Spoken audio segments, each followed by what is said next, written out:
Ale ty vole, to je studený. Studený, jo. Šáhni. Ale otevírá se to fakt jako debilně. No, to jsou ty vole. Je to úplně ledový. Fakt, jo. To teda. No, aby taky nebyl studený. Ty vole, no. Úplně promočený, úplně, ale totál promočený. Na to podívejte, ty vole. Fuj. Takže čus, já vás zdravím u nového videa a dneska se jdeme zrecenzovat Bistro u 3 holek. U 3 sester. Jo. Jo. Takže u 3 sester. Podnik se nachází v Lounech, adresu vám napíšu do popisku, budete jít tady ve videu. My jsme si objednali nějaký specialitky, tady nám to dovezlo jídlo pod nos. Takže ty si vem asi první kajto, tohle je když tak můj brácha. Dobře, čus. No podáš mi tu, jo, vyndej to všechno z toho. Tak, my jsme si objednali gulášovku s pečivem, objednali jsme si smažený sýr s hranolkama a křidelka barbecue a kuřecí stripsy plus jsme k tomu dostali barbecue, no plus. Dostali jsme k tomu barbecue omáčku a ještě krokety. Cenovky vám budu říkat u samostatných jídel taky. A jako asi první polívku dáme. První dáme polívku, takže já tady to dám zatím takhle stranou. No, tady k tomu je... Koukám, že tady k tomu jsme dostali zdarma česnekový dip. To je ten ne, to je tatarská omáčka. Tatarka? Jo. To bude k tomu smažáku, hádám. Jo, asi jo. Tak jako první tady máme gulášovou polévku s 2 rohlíkama, což je fajn pro každýho. Akorát co koukám, tak bez ubrousku a bez příboru. Bez příboru, no. Jo, takže dostanete polívku takhle, ale ty vole, to je studený. Studený, jo. Šáhni. Tak uvidíme, až to. Uvidíme, jaký to bude to. Dostanete k tomu takové 2 rohlíky. Já otevřu tu gulášovku a ukážu. Než to napastuje ještě. Jo, to je minimální trvanlivost. Teda, ale otevírá se to fakt jako debilně. No, to jsou ty vole. Je to úplně ledový. Fakt, jo. Ty vole. No. Oni nám fakt dovezli úplně studený jídlo. Já nevím, jestli je to schválně takhle zabalený, aby si to člověk jako ohřál. No tak ne, snad když si objednáváš jídlo. Objednáváš si jídlo, tak jsem čekal. Čekáš, že bude teplý, ne? No nic, tak gulášovku ochutnávat nebudem. asi ne, no. Já ji teda pak jako dám ohřát a ochutnám ji pak, ale tohle teda jako jsem nečekal. Tak já zkusím ten, vlastně smažák s hranolkama, předpokládám. Kouknem na to, ale já ten přibor dám zatím teda. No, aby taky nebyl studený. Ty vole, no. Úplně promočený, úplně, ale totál promočený. Na to podívejte, ty vole. Fuj. Ten smažák vůbec nevypadá dobře, je to tenká placička. No, chutná. Hranolky jsou rozmočený úplně gumový. Vůbec neosolený. Ty vole, co to je za sýr, ty vole. To nejde ani ukrojit. Ty si podnul do toho. Jo, stej. Ochutnám tu hranolku. Úplně promočený.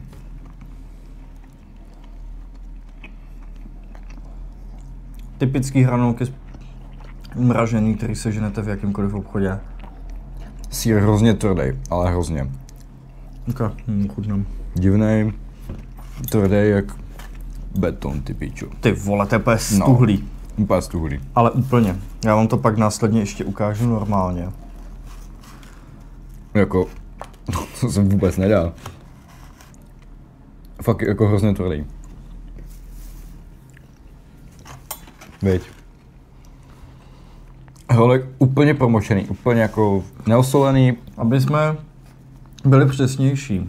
No, tahle ta restaurace je tady minimálně týden. Asi novější, no. Je novější a mělo to asi zatím jenom 6 recenzí. Takže, ale ze všech bylo jako 5 hvězdiček, takže... 5 hvězdiček. A všichni si to chválili zatím, no. Přesně. Takže jsme si říkali, jestli to spíš jako není nabotovaný nebo něco. Ale koukneme ty stripsy. Ale jak tak vypadá, tak zatím asi jo. Tak. Jo, takže takhle vypadají ty stripsy. Jsou stripsy, jo, ty vole. Vypadá to spíš jako bajci. Tady se mi líbí, jak je kus toho rajčete, malinkýho, já nevím, jestli to bude vidět, já vám to ukážu. Jako nezlobte se na mě, ale hodit mi k tomu jedno takhle malý šerejčátko, to jako fakt ne. Sice já tohle nejím, ale kdybych tohle jedl, tak bych byl nasranej.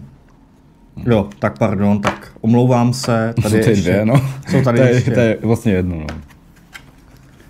Tak se asi to ne. Máš vlastně to, ne? Tak. Jo, brousek, podáš mi ten kapesník tamhle. Jo, abych byl konkrétnější, jo, za studenou gulášovou polévku 90 korun jsme dávali 90 korun, jo, za smažák, který je totálně stuhlej, hranolky totálně nejedlí, 170 korun. 170 a teď si jdeme dávat kuřecí stripsy s kroketama a 140. 140, jo. Takhle, pokud nám krokety budou typický, to je jako jasný po hotelách.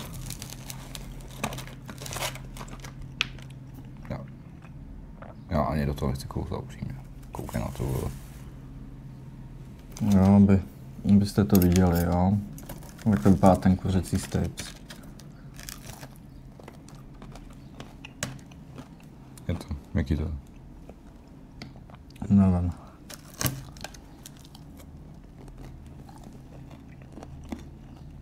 Dobře, neopočený. No. Co to kurva je? No. To je prdel, ne? Kam jsem hodil ten kapesník? To je to. No tak to ne, pičo. Tak tohle je taky nejedlý. Jako omlouvám se, ale horší jídlo jsem snad nikdy v životě neměl. Fakt v životě jsem neměl horší jídlo. Ještě se kouknu na ty barbecue wings, ale nemám v tom moc velký očekávání. Jako. No já taky ne. Tomu jsme si koupili teda za 20. Barbecue. Ale no je to všechno hrozně vysušený, jak kdyby to tam leželo celý den. A to jako omlouvám. OK, tady to je takový vařící, jako. Tohle vypadá, že teda fakt asi udělali, ale je to takový. Ale to nevypadá špatně, nevypadá špatně. A dokonce to i voní. Nevypadá to špatně. Barbecue máčka je zase typická, kterou koupíte někde. Tohle není špatný. Tohle má nějakou chuť. Jo. Tohle se dá jíst. Tohle by. Já nevím, jestli byl jenom problém u dovozu. A i tak, ta polička je studená. Jako to vidíš, to je jak kdyby to vytáhli z mrazáku, vole. A prostě ti to, vole, dali k tomu. Tam je spíš horší v tom, že oni nepsali, jestli tu polívku dostaneme studenou nebo teplou. Člověk očekává, že dostane teplý. A ne jakože, hele, tady to máte zabalení studený, hoďte si to potom do mikrošky. Třeba to tak je, tím pádem se omlouvám podniku, ale nikde jako jsem si toho nevšiml, napsanýho. Určitě ne. Jo. A hlavně, co psali jako ty recenze, tak tam bylo, že všechno domácí, že to nejsou polotovary. Hranolky, ty vole. Tohle, hele, to mi neříkejte. Asi mi je jedno, jo, jestli tady to je polotovar. Jo, tak jako. Ale tady ty se vsadím, že jsou polotovar. U toho i toho se vsadím, že je polotovar. U těch hranolek taky a ten sír, ten sír, to jako. Ale za smažák 0 z 10, kuřecí 0 z 10, krokety klasický nebude hodnotit. Gulášovku jsme neochutnali, dostali jsme ji prostě studenou, když jste nevořil, aby jsme si to ještě otestovali. Křídílka nejsou špatný. Jo, takový 6 z 10, jako není to špatný. Ale ty dáváš 6, já dávám 5, protože už jsem měl 100krát lepší. Není špatný. Ty křídílka vycházely na 105 korun. Ale tohle mě absolutně zklamalo. Ale je tam 5 kusů. No. 5 kusů za 105 korun, nevím, no. Jsi to zklamanej, co je? Vůbec je to hruza. Ale člověk se jako za... Kolik to vyšlo? 660 korun, ne? Dohromady. Dohromady to vyšlo 633. Člověk se absolutně nenají a je to katastrofa. Úplně promočený. Tady doslova to jde vidět, jak to je. No, jako... No tak to já vám to pak ještě následně ukážu. Ale hodíš to do mikrošky takhle. Ani nevím, jak to mám dát. Ale hoď to na 2 minutky, uvidíme. A ochutnáme si teda ještě gulášovku.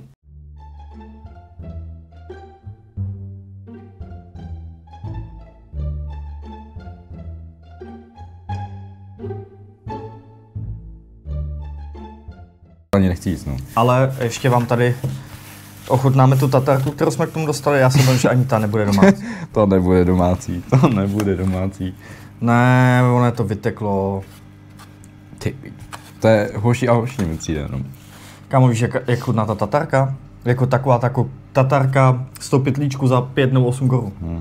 To určitě udělá a tak to tam do toho dali všechno. Ne, kámo, ne. No. Tatarka 0 z 10. Nejobyčejnější tatarka. Hele, já s ním všechno, mě to nedělá problém, ale tohle je fakt jako odpad. To je hrozný. Tohle Já jako se bojím ty polívky hlavně. Já se fakt bojím ty polívky. Ale tohle, my jsme se chtěli normálně najíst. My jsme ani nepočítali s tím, že bychom udělali nějakou recenzi. Ale řekli jsme si, hele, můžeme to zkusit. No. Hodíme naši první recenzi a taková katastrofa. My jsme si to doslova přivolali, to jídlo. No tak máš video aspoň, věď? No, ano. Máš video. Takže ti, co bydlí v Lounech nebo poblíž, tak absolutně nedoporučuju, vůbec. Ne, vůbec. Tohle jako bylo. Chápu, že to je jako nový podnik, jakože začíná, ale jako na to, co tam psali, jako do toho popisku, jako že jsou rodina, jako firma. Jo, oni se... A recenze, že to jídlo je skvělý, doporučují langoši, všechno, hruza. Jsem rád, že jsem si ten langoš neobjednal. No ty. Po tomhle si myslím, že by to bylo... Studený, vole, ještě bys to tam musel sám udělat, ty vole. Jo. Ne, ale upřímně vůbec nedoporučujeme tento podnik a hádám, že holt jim to ty recenze napsali kamarádi, anebo boti, ale spíš kamarádi. Hruza. Nevím, třeba na místě to může být jiný. Můžeme to ochutnat i na místě, i když se mi do toho nechtějí dávat další peníze. No. Ale tohle bylo zklamání, nedá se to jíst absolutně vůbec a my ten podnik jednoduše nedoporučujeme. A my jdeme teda ještě na poslední věc a to je gulášová polévka. Ale tady jde prostě vidět, že to je kupovaný, prostě to vidíš na tom. Prostě minimální trvanlivost, všechno, ne? Jo, tady máte i minimální trvanlivost, takže... Prostě vidět, že to je kupovaný, vole. A nechají to v ledničce. Hlavně když si k tomu čuchneš, no, tak cítíš, jak kdyby to byl prostě polotovar. Jo. A to, že se chvástají, že si všechno dělají domácí, rodinné. No, to jo, vole. Nezlobte se na mě, ale tohle domácí, rodinné. Fakt není. Určitě nebude. Já to teda promíchám. No. I když... Jeden brambor, 2. Ne, cítíš jich víc. Tak co, jdeš na to? No, ale nevím. Jdeš první ochutnávat? Já to první ochutnávám. No, aby to nebylo vařící moc, jo. Tak s čím to je, ty vole? Ty to posun blíž, vole.